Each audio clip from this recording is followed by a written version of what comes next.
नमस्कार दोस्तों, मैं पीयूष शर्मा एक बार फिर आप सबके सामने एक यक्ष प्रश्न लेकर हाजिर हूँ। आज का जो टॉपिक है जिस पे मैं वीडियो बना रहा हूँ वो है क्यों पूर्वांचल, खासकर यूपी और बिहार, यूपी का पूर्वी एरिया और बिहार, यहाँ के लोग ज़्यादातर लोग नौकरियों पे आश्रित हैं, गरीब हैं। जब दोस्तों मैं गरीब की बात करता हूँ तो यहाँ पे जो गरीबी है एक मध्यम क्लास वर्ग के अंदर गरीबी है, जिनको न तो हम अमीर कह सकते हैं और न ही पूरी तरह गरीब कह सकते हैं, या बीच में अपना जीवन फाइट करते हुए शुरुआत करते हैं और ख़त्म कर लेते हैं। पूरे जीवन यह अपने आप को एडजस्ट करते रहते हैं। आइए जानते हैं कि इनके जीवन में ऐसी क्या समस्याएं हैं, क्यों यहाँ पर बेरोजगारी की समस्या इतनी ज़्यादा है। देखिए, जब मैं इसकी बात कर रहा हूँ तो सबसे पहले मैं बात करूँगा इसके सामाजिक दायित्व की। सामाजिक दायित्व क्या है? जो पूर्वांचल का एक समाज है उसके अंदर एक बहुत बड़ा वर्ग यह मानता है कि यदि हमारा बेटा सरकारी नौकरी के अंदर आ गया है तो वो फाइनेंशियली इंडिपेंडेंट हो जाएगा, और फाइनेंशियली इंडिपेंडेंट होने के साथ साथ उसके हाथ में कुछ पावर्स भी होंगे और वो उन पावर्स के थ्रू हमारे परिवार को अच्छे आर्थिक स्तर पर ले जाएगा और एक गरीबी के स्तर से बाहर निकालेगा, जो कि पूर्णतः सत्य है। लेकिन क्या एकमात्र यही रास्ता है आर्थिक तंगी से बाहर निकलने का? नहीं। आज जैसे कि हम 2024 में बैठे हैं, हमारी सरकारें भी एक बार बार कह रही हैं, चाहे वह राजनीति के पक्ष में हो या विपक्ष में, कमोबेश सभी का यही मानना है कि सरकारी नौकरी से हम पूरे भारत का पेट नहीं पाल सकते, आपको किसी प्रकार से व्यापार सृजित करना पड़ेगा। मोदी जी बार बार कह रहे हैं कि मैं जॉब सीकर्स नहीं बनाना चाहता, मैं जॉब प्रोवाइडर्स बनाना चाहता हूँ। तो जॉब सीकर्स से जॉब प्रोवाइडर बनने के लिए आपको क्या करना पड़ेगा, इस चीज़ को आपको समझना पड़ेगा। सबसे पहले आपको अपनी चीज़ों को पॉइंट टू पॉइंट समझना पड़ेगा कि समस्या है कहाँ पे। पूर्वांचल में कमोबेश में देखूँ तो जो लोग भी हैं वह किसी न किसी शहर में, उनके बच्चे या वह स्वयं किसी न किसी शहर में रह रहे हैं।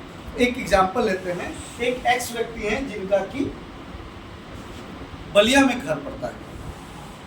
बलिया में इनके पास 50 बीघे की खेती है, नहीं 50 बीघे मानते हैं, 5 बीघे की खेती है।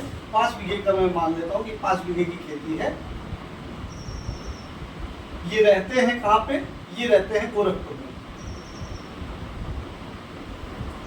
हो सकता है कि एक सरकारी नौकरी में हो या सरकारी नौकरी से रिटायर्ड हो, इनका बच्चा या इनके एक या दो बच्चे, जितने भी बच्चे होंगे, ये आज कहीं ना कहीं प्राइवेट सेक्टर में जॉब सर्च कर रहे होंगे, किसी बिजनेस को सर्च कर रहे होंगे, आर्थिक तंगी से गुजर रहे होंगे। मैं उनकी बात नहीं कर रहा हूँ, उनको हटा दीजिए, जो कि वेल इस्टेब्लिश सरकारी नौकरी में पहुँच चुके हैं। हमारी बात यहाँ पे सिर्फ और सिर्फ किस लेवल पे हो रही है कि आपको फाइनेंशियली इंडिपेंडेंस मिला है या नहीं। सरकारी नौकरी में आपको फाइनेंशियली इंडिपेंडेंस तो मिल गया है, बट आपके ग्रोथ के चांसेस लिमिटेड हैं। अब आता है व्यापार। अगर आप नौकरी में नहीं जाएंगे तो व्यापार में जाएंगे। बीच का एक रास्ता है प्राइवेट नौकरी। प्राइवेट नौकरी भी एक अच्छा माध्यम है आपको पाने के लिए, लेकिन उसके लिए आपके अंदर बहुत अच्छे स्किल्स होने चाहिए, तभी आप प्राइवेट नौकरी के अंदर टिके रहेंगे। अब देखिए दोस्तों, यहाँ पे क्या दिक्कतें आ रही हैं। हम सीधे व्यापार की बात करते हैं। अब गोरखपुर में इनके बच्चे परेशान हैं, कोई एमआर बन के घूम रहा है, कोई और बिजनेस कर रहा है, कोई डिस्ट्रीब्यूशन का बिजनेस देख रहा है, किसी तरीके का देख रहा है और अपने जीवन को काटने की कोशिश कर रहा है। आर्थिक तंगी में उनका पारिवारिक, उनका सामाजिक, उनका माता पिता से रिलेशन, पत्नी से रिलेशन, पड़ोसियों से रिलेशन, सभी चीज़ें कहीं ना कहीं खराब हो रही है, क्योंकि उनका मेंटल स्ट्रेस जो है वो फ्रस्ट्रेशन की तरफ जा रहा है। ये कड़वा सच है। हर व्यक्ति को इस बात को स्वयं एनालाइज करना चाहिए कि क्या उनके परिवार में या उनके आस पड़ोस में ऐसी चीज़ें घटित हो रही हैं या नहीं। अब देखिए समस्या क्या है। समस्या ये है कि जो हमारी सामाजिक ताना बाना है उसमें आप किसी वर्ग से आते हैं, आप यादव हैं, आप ब्राह्मण हैं, आप क्षत्रिय हैं, आप कुर्मी हैं, आप फलाने दिमाग के बहुत सारे वर्ग हैं जिन आप वर्गों से अपने आप को जोड़ सकते हैं कि आप किस वर्ग से आते हैं। यहाँ पे जो हमारी सामाजिक ताना बाना है वह नौकरी प्रधान हो चुका है, जो कि पिछले 60 सालों में हुआ है। अगर मैं बात सुनता हूँ कि मेरे दादाजी की मैं बात करूँ तो उनको रेलवे की नौकरी दी जा रही थी, उन्होंने वो नौकरी छोड़ के वो भाग गए। क्यों भागे? क्योंकि मुझे अपने घर का परिवार का खर्चा चलाना है, मुझे अपने घर परिवार को देखना है। आज वह स्थिति नहीं है। आज उस सरकारी एक नौकरी के लिए 1000 लोग या 1,00,000 लोग एक नौकरी के लिए वैकेंसी पे भर रहे हैं। तो यहाँ पे आज क्या है, आर्थिक आज़ादी के लिए हम स्वरोजगार को भूल चुके हैं। अब बात आती है स्वरोजगार की, तो लोग आपसे ये कहेंगे कि अरे बड़े ज्ञान बांट रहे हैं, स्वरोजगार तो बहुत ही कठिन चीज़ है, इसमें तो बहुत बड़ा रिस्क इन्वॉल्व है, हम कैसे कर सकते हैं। आइए मिलते हैं। हमारे पास 5 बीघे ज़मीन है गांव के अंदर, हमारे पास शहर के अंदर अपना घर है जो हमारे पिताजी ने या हमने स्वयं बनाया है, हमारे पास एक अच्छा खासा पढ़ा लिखा वर्ग है, छोटी मोटी गाड़ियां हैं, सारी सुविधा के चीज़ें हैं, हम उस मध्यम वर्ग की बात कर रहे हैं। लेकिन हमें डेली के खर्च के लिए, मंथली खर्च के लिए, अपने परिवार को चलाने के लिए 40 से 50,000 रुपये की आवश्यकता है। वह 50,000 रुपये की व्यवस्था हम नहीं कर पा रहे हैं और इसी प्रकार की आर्थिक तंगी में हम गुजरते हुए अपने आप को डिप्रेशन की ओर ले जा रहे हैं। और यह कहीं ना कहीं कारण बन रहा है हमारे आत्महत्या करने का, परेशान होने का, बच्चों को लेकर परेशान करने का, माता पिता को तंग करने का, पता नहीं कितने तरीके के ये समस्याओं का रूप धारण कर लेता है। तो इस प्रकार की बेरोजगारी जो है, जिसमें कि हम कार्य नहीं कर पा रहे हैं, हम अपने परिवार को नहीं देख पा रहे हैं, समस्याएं उत्पन्न हो रही हैं। आइए टॉपिक पे बात करते हैं। भौगोलिक स्थिति अगर जो मैं इस एरिया की देखूं तो इतनी अच्छी भौगोलिक स्थिति है, ना तो ये पहाड़ पे है, ना ये पठार पे है, या पूरा का पूरा एरिया प्लेन पे बसा हुआ है और बहुत सारी नदियां, गंगा है, यमुना है, सोन नदी है और बहुत सारी अच्छी अच्छी नदियां इस जमीन को उपजाऊ बनाती हैं। तो कृषि प्रधान यह एरिया हमारा बहुत बढ़िया एरिया है, जहाँ पे कृषि, एग्रीकल्चर और मौसम भी एक जैसा रहता है। मौसम भी जाड़ा, गर्मी, बरसात टाइम टू टाइम आते हैं, उसी हिसाब से हमारी फसलें और सारी चीज़ें आती हैं। अब बात करते हैं राजनीति।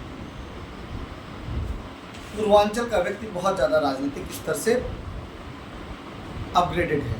राजनीति को वो अपना जीवन का आदर्श मानता है, राजनीति को लेकर वो चलता है, राजनीति की चालाकियाँ, बारीकियाँ सब कुछ वह सीखता है, उसको समझता है, उसको डिस्कस करता है। और चूंकि पूर्वांचल के व्यक्ति पढ़े लिखे होते हैं, और नहीं पढ़े तो उन्होंने अपने बच्चों को तो पढ़ाया ही है, ग्रेजुएशन तक कराया ही, सभी को राजनीति की ABCD और सारी चीज़ें पता है। लेकिन यह राजनीति का जो स्तर है, इसने हमें बहुत अच्छी तरीके से जातियों में बांट रखा है, धर्म के अंदर बांट रखा है, बहुत सारी तरीके से हमें बांट रखा है, जिससे कि यह चीज़ें हमारे अंदर एक ग्रुप एफर्ट करने की भावना को ख़त्म करता है, हमारे राष्ट्रवाद की सोच को ख़त्म करता है। हमें जातियों में तोड़ के कमज़ोर कर दिया गया है कि हम एक अच्छी व्यवस्था, एक अच्छी जीविका न चला पाएँ। अगर जो हमारी जीविका अच्छे से चलने लगी, हम पढ़ने लिखने लगे, हमारे रोज़गार अच्छे होने लगे, हमारी पेइंग कैपेसिटी बढ़ गई, तो हम उनकी छोटी मोटी बातों में नहीं आएंगे। इसलिए हमें तोड़ के रखा गया है, हमें गरीब बना के रखा गया। आइए बात करते हैं आर्थिक अनुभव। मैं आर्थिक अनुभव में 2 तरीके की बातें करूँगा, एक इतिहास की बात करूँगा और एक मैं बात करूँगा वर्तमान में। देखिए, यदि हम, जो मेरा डिस्कशन है, अभी मैंने स्टार्ट नहीं किया है कि मैं प्रोजेक्ट किस बात पर बात कर रहा हूँ, लेकिन जो डिस्कशन है उसमें आपको इतनी बात तो समझ में आ गई होगी कि मैं कहीं ना कहीं अपने कृषि और अपने वेल्थ को चेक करते हुए अपने बिजनेस को खड़ा करने की बात कर रहा हूँ। लेकिन हम अगर जो कृषि करने की बात करते हैं तो हमारे माता पिता सीधे नकार देते हैं कि नहीं नहीं बेटा, इतना पढ़ने लिखने के बाद आपको व्यापार में, कृषि के क्षेत्र में जाने की कोई आवश्यकता नहीं है। क्यों? क्योंकि उनका एक अनुभव रहा है। अनुभव क्या रहा है कि हमारे माता पिता या उनके माता पिता ने जब व्यापार शुरू किया था तो व्यापार में उन्हें सबसे बड़ी समस्या क्या आती थी कि कृषि का व्यापार जो था वह मौसम आधारित हुआ करता था। जैसे ही मौसम हुआ, फसलें, बारिश आ गई, आग लग गया, सूखा पड़ गया, ऐसी ऐसी समस्याओं की वजह से कृषि में बहुत बड़ा नुकसान होता था और उन नुकसानों की वजह से उनको कभी भी अपने जीवन स्तर को आगे बढ़ाने में मदद नहीं मिली, जीवन भी तंगियों में गुजरा है। तो वो कहते हैं कि कृषि का कोई इतना बड़ा महत्व हमारे समाज में नहीं है और न ही आप इस क्षेत्र को दोबारा छुएं, क्योंकि हम बहुत मुश्किल से इस क्षेत्र से बाहर आके एक फाइनेंशियल इंडिपेंडेंस को प्राप्त कर पाएंगे। दूसरी बात, वर्तमान में क्या है?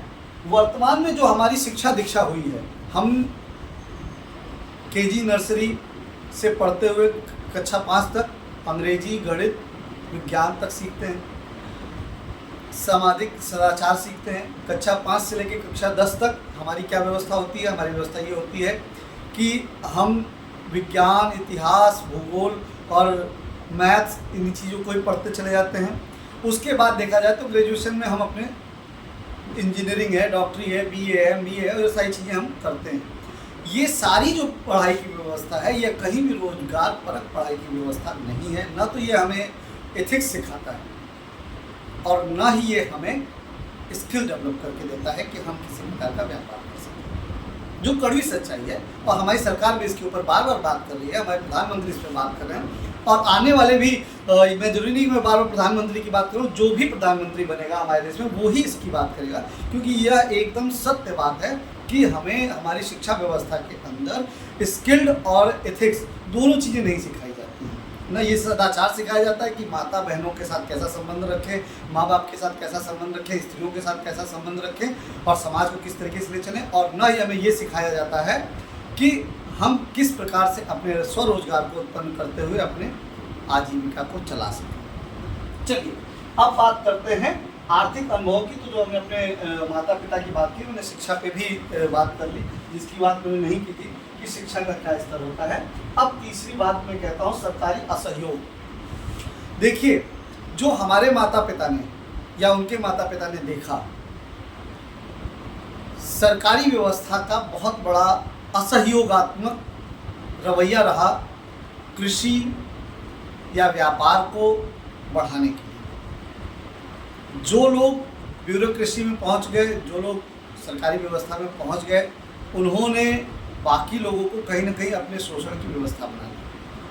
आज भी कहीं ना कहीं यह बात सत्य है कि एक जो राज व्यवस्था बनी है, एक वो उसी प्रकार की राज व्यवस्था है जो प्राचीन काल की राज व्यवस्था होती थी कि एक राजा होता था, उसके मंत्री और मंत्रीगण होते थे, और वह क्या करते थे, जनता से टैक्स उठाते थे और जनता पर राज करते थे और उनका शोषण करते थे।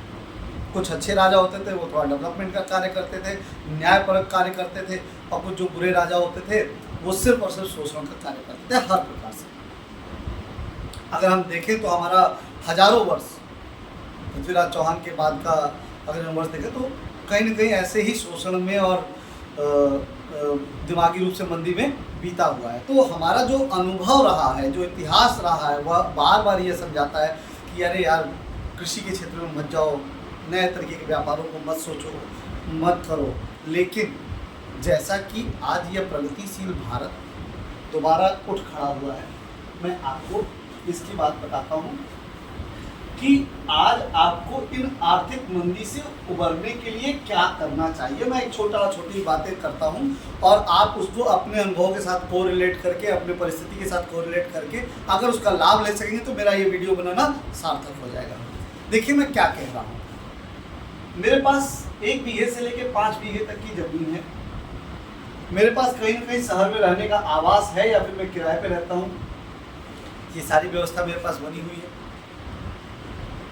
हमारे माँ बाप को चाहिए या हमको खुद चाहिए कि अपने माँ बाप को साथ लेके, अपने परिवार को साथ लेके हम बैठे और देखें कि वाकई में हमारे पास कितनी वेल्थ है। जब मैं वेल्थ की बात कर रहा हूँ, संपत्ति की बात कर रहा हूँ, हमारे पास कितनी संपत्ति है और किस लायक वह संपत्ति है। फॉर एग्जाम्पल, हमारे पास ऐसी संपत्ति है जो कि रोड साइड के किनारे है, तो बट ऑब्वियस है कि हम वहाँ पे कोई कॉमर्शियल एक्टिविटी कर सकते हैं, कोई दुकान, गोदाम, कोई गेस्ट हाउस, शादी, होटल, जिस तरीके की वह ज़मीन है उस तरीके की व्यवस्था वहाँ पे कर सकते हैं, थोड़ा सा इन्वेस्ट करने के साथ में। हमारी ज़मीन रोड से दूर है लेकिन सिंचाई की सुविधा है, उस पर वर्षों से खेती होती चली आ रही है, तो हमें कृषि के ऊपर ध्यान देना चाहिए। अब कृषि में हम क्या, ट्रेडिशनल हमारे पूर्वांचल में खास करके 2-3 प्रकार की फसलों की बात होती है, गेहूँ, धान और गन्ना, इन्हीं पे बात होती है। इनसे ज़्यादा हम कृषि पे बात नहीं करते हैं और बहुत कम ही हम इनकी बात करते हैं। लेकिन जब देखा जाए तो भारत की आबादी 125 करोड़ आबादी को गिनी जाती है और जहाँ तक हमारी अंदाज है कि 140 करोड़ की आबादी भारत में है। इसका पेट भरना, इसके लिए अनाज, सब्जी, दूध, इन सब का उत्पादन करना एक बहुत बड़ा कार्य है, एक बहुत बड़ा बिजनेस है, बहुत बड़ा व्यवसाय है हमारे लिए। यदि हमारे पास ज़मीनें हैं जो कि खेती योग्य हैं तो हम उसके अंदर खेती कर सकते हैं। खेती के साथ में साग, सब्जियां और नाना प्रकार के फसल एक खेत से कई बार उत्पन्न कर सकते हैं, उनकी मार्केटिंग कर सकते हैं, मार्केट में व्यवस्था कर सकते हैं। उसके लिए हमें सरकारी सहयोग लेने की आवश्यकता है। देखिए, आप एक बात जानिए, सरकार ने एक व्यवस्था बना दी है आपके लिए, वह व्यवस्था बार बार आपके दरवाजे नहीं आएगी। आपको सजग होना पड़ेगा, जानना पड़ेगा कि मुझे व्यापार करना है, मुझे कृषि का व्यापार करना है, मेरे पास इतनी खेती पड़ी हुई है, मेरे पास ऐसा क्लाइमेट है, मेरे पास सिंचाई की व्यवस्था है, मेरे पास सारी व्यवस्था है, तो मैं जाऊं और जाके सरकार के ऑफिस में, दफ्तर में जाके उनसे बात करूं, ना कि उनसे डरूं। आज तक हमारी जो सरकारी व्यवस्था रही है वो हमें डराने वाली व्यवस्था रही है, वो हमें धमकाने वाली व्यवस्था रही, वो हमें प्रताड़ित करने वाली व्यवस्था रही, वो हमें शोषित करने वाली व्यवस्था रही, वो हमारे ऊपर क्या बोलते हैं टैक्स और पेनल्टी इम्पोज करने वाली व्यवस्था रही है।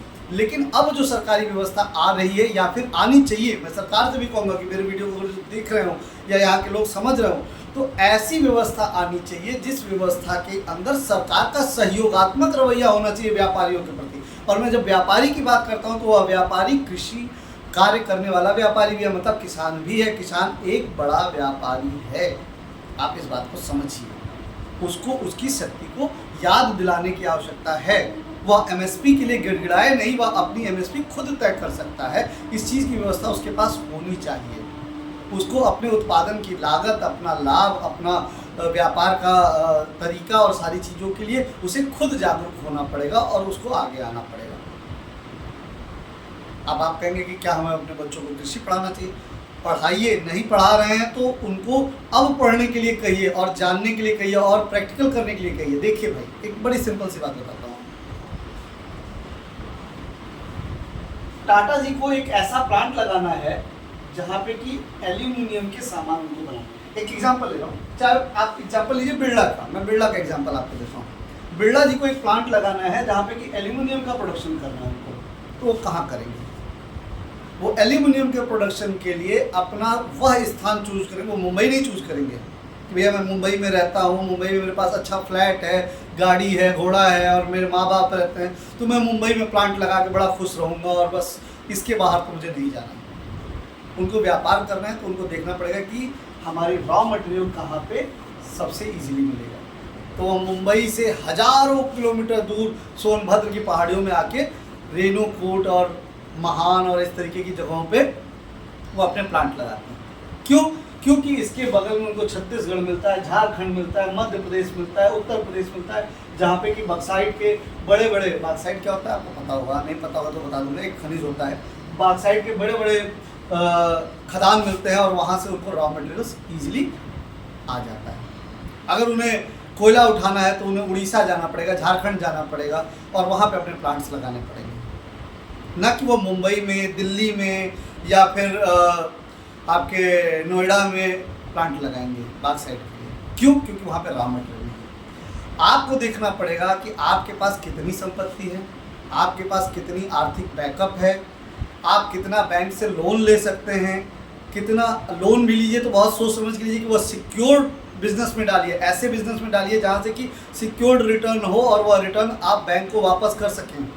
क्योंकि जब आप लोन लेते हैं तो आप उस तरीके से बैंक के पार्टनर हो जाते हैं, बैंक आपका पार्टनर हो जाता है आपके बिजनेस के अंदर।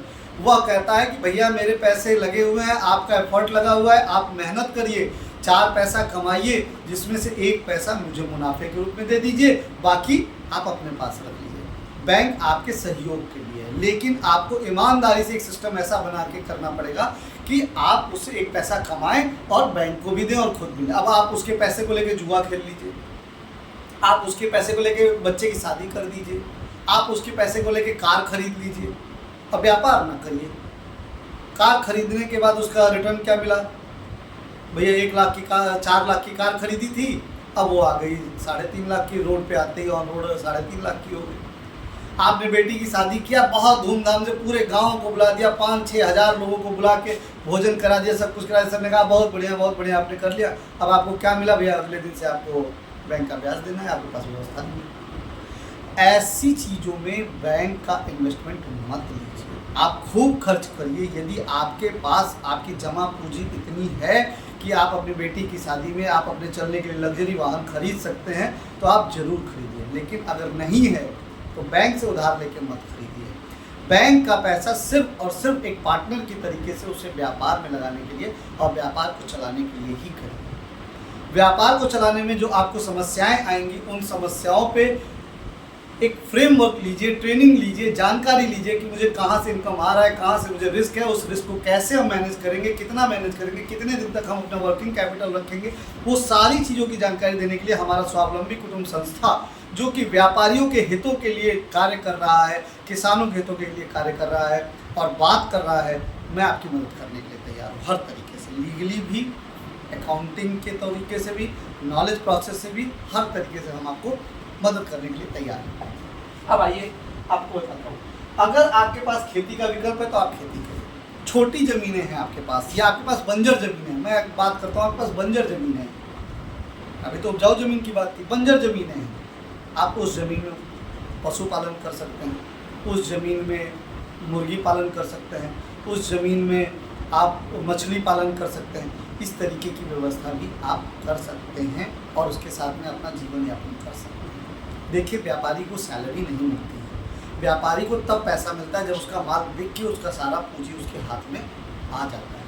वह पूरा पैसा उसका नहीं होता है, उस पैसे में से जितना पैसा उसने इन्वेस्टमेंट किया है वो और कुछ और पैसा वह अपने व्यापार को वापस कर देता है, और जो उसको उसमें से लाभांश, नेट प्रॉफिट जिसको बोलते हैं, सारे एक्सपेंसेस काटने के बाद, सारे देनदारियां देने के बाद, बैंक के लोन्स चुकाने के बाद जो उसके पास प्रॉफिट बचता है वह उसकी प्रॉफिट होता है। अब मान लीजिए कि आपने एक व्यापार किया जिसमें 4 महीने के अंदर या 6 महीने के अंदर आपको 2.5 लाख रुपये का प्रॉफिट हुआ। नेट प्रॉफिट की बात कर रहा हूँ, सारे खर्चे काटने के बाद 2.5 लाख रुपये का प्रॉफिट हुआ। तो आप मान के चलिए कि 2.5 लाख रुपये का प्रॉफिट आपके 20,000 रुपये के मंथली सैलरी के बराबर है। क्यों? तो 20,000 की मंथली सैलरी आप लेंगे तो 2,40,000 रुपये का आपका सालाना खर्च आएगा, जो कि आपने अपने बैंक में रख रखा है या आपने कहीं इन्वेस्ट कर रखा है, जहाँ से कि हर महीने आप ले रहे हैं। आप ये भी कर सकते हैं कि कोई सिस्टमेटिक विड्रॉल प्लान के अंदर अपना पैसा डाल दीजिए, जहाँ से कि आपको एक फिक्स इनकम आती रहे, जिससे कि आपको जो पैसा मिला हुआ है उस पैसे से आप फाइनेंशियली इंडिपेंडेंस को प्राप्त कर सकें। देखिए, एक बात मैं आज भी आपसे कहता हूँ कि जब आपका पेट नहीं भरा रहेगा तो कोई ज्ञान, कोई व्यापार, कोई भी कार्य आपको अच्छा नहीं लगेगा। तो सबसे पहले अपने पेट भरने की व्यवस्था करिए, पहली चीज़। दूसरी चीज़, अपने लिए संचित निधि रखिए। कल के दिन आकस्मिक रूप से आपके घर परिवार में कोई बीमार हो जाता है, कोई आर्थिक तंगी आ जाती है, कोई ऐसी समस्या आ जाती है जहाँ पे कि आपको निश्चित रूप से ही इमोशनली बाउंड होकर पैसा खर्चा करना पड़ता है, तो आप कहाँ से करेंगे? वह व्यापार का पैसा मत करिए, आप वह पैसा यूज करिए जो आपने संचित निधि से लिया हुआ है। और अगर जो आपको लेना ही पड़ा तो व्यापार का पैसा न लेके किसी प्रकार का कोई आप हेल्थ इंश्योरेंस ले लीजिए, लाइफ इंश्योरेंस ले लीजिए, वहाँ से उन पैसों से मैनेज करके आप अपनी समस्या को चलाइए। उसके बावजूद भी नहीं कर पाए हैं तो कहीं से अगर जो आप खर्च किसी से उधार ले ही लेते हैं, आप शॉर्ट टर्म लोन ले ही लेते हैं, तो उसको आप अपना जो इनकम चल रहा है, जो व्यापार चल रहा है, उससे धीरे धीरे करके भर दीजिए। लेकिन व्यापार की पूंजी को मत बर्बाद करिए। यह कुछ मोटी मोटी बातें हैं। देखिए, अगर आपके पास छोटी ज़मीनें हैं, 5 बीघे 10 बीघे एक बड़ी ज़मीन होती है, जब आपके पास छोटी ज़मीनें हैं तो आप किस तरीके से व्यापार करेंगे? आप उसके अंदर ग्रीन हाउस बनाइए, आप उसके अंदर मशरूम की खेती करिए, आप सोयाबीन के प्लांट लगाइए, आप छोटी छोटी चीज़ें लगाइए, पशुपालन का कार्य करिए, दूध उत्पादन करिए, अनेक प्रकार के पशुओं को रखिए, उनके चीज़ों को मैनेज करिए। आपको पशुपालन में अगर जो हमसे किसी प्रकार की भी जानकारी लेनी है तो आप हमें SMS करके या कॉल करके बता सकते हैं। आप ऐसी चीज़ें करिए कि आपका रोजगार आपके हिसाब से चले।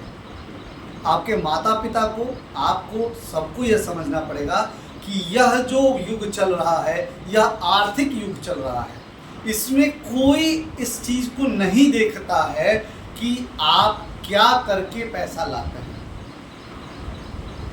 आपके पास पैसा होना चाहिए। क्यों? क्योंकि कदम कदम पे आपके खर्चे के लिए, सुबह से लेकर शाम तक, जब तक आप सो नहीं जाते, आपके खर्चे के लिए आपको पैसे की आवश्यकता है। तो उन पैसों के लिए आपको जो करना अच्छा लगता है, जो काम आप इजीली कर सकते हैं, आप देखिए, आप अपना एक शॉर्ट एनालिसिस करिए। हमारे मैनेजमेंट के अंदर एक शॉर्ट एनालिसिस एक बड़ा अच्छा टूल होता है, जिस टूल के थ्रू आप अपने स्ट्रेंथ, अपनी वीकनेस, अपने थ्रेट्स, अपने अपॉर्चुनिटीज़ को चेक कर सकते हैं और उस हिसाब से आप अपना काम कर सकते हैं। मैं कहता हूँ, किसी के नोएडा, गाजियाबाद, दिल्ली, सूरत, पंजाब, चंडीगढ़, लुधियाना, बेंगलोर जाके 20,000 25,000 की नौकरी करने से लाख गुना बेहतर है आप अपने परिवार के साथ, अगर आपके पास, आप ध्यान से देखेंगे तो एक एवरेज मध्यम वर्गीय परिवार के पास 5 से 10 करोड़ रुपए की संपत्ति जरूर है।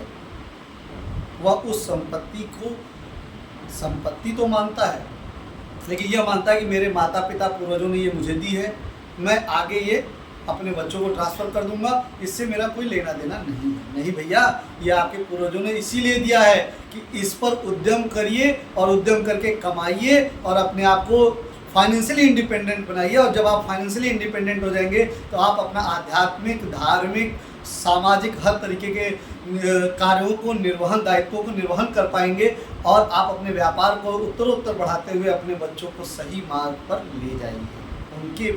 उनको भी एक फाइनेंशियल इंडिपेंडेंस व्यवस्था सौंपिए। आपके माँ बाप ने आपको ज़मीन दी है, आप उस ज़मीन से उद्यम करिए और अपने बच्चों को ज़मीन के साथ साथ उद्यम भी गिफ्ट करिए कि बेटा कल यदि नौकरी न मिले तो तुम एलन मस्क की तरीके से अपना खुद का एक इनोवेटिव आइडिया लेके आना, तुम जाना AI की पढ़ाई करके आना, तुम जाना कंप्यूटर की पढ़ाई करके आना, तुम जाना कृषि की पढ़ाई करके आना और एक अच्छा रिसर्च, तुम एक बड़े वैज्ञानिक बन के आना और अपने खेतों के अंदर तुम एक अच्छा रिसर्च करके मोती उत्पादन कर सकते हैं। मैं बता रहा हूँ, प्रयागराज के दारागंज में एक भाई साहब काला मोती अपने घर के टैंक में उत्पादित करते हैं और हजारों लाखों रुपए कमाते हैं। गिनीज बुक में उनका नाम है, आप जाके गूगल कर सकते हैं उनको।